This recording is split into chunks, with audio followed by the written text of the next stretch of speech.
Lighter particles, such as sand, are suspended in the water. Larger grains and pebbles are pushed along the bottom.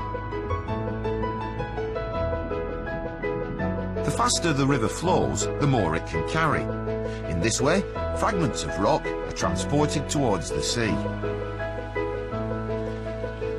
This demonstration illustrates what happens when they get there.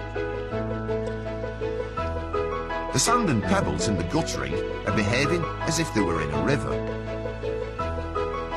The tank at the end is the sea. Where they meet, the flow of water slows down. It no longer has the energy to carry its load, and the particles fall to the sea floor, forming sediments which gradually build up over time. Over the years, these sediments get squashed and compressed and harden to form our second type of rock.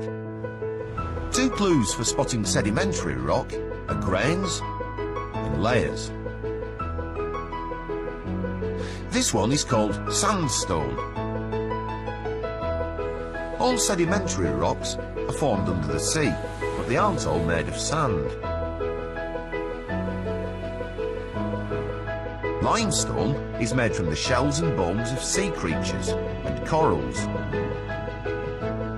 As they die and fall to the seabed, they build up over time to form new rock.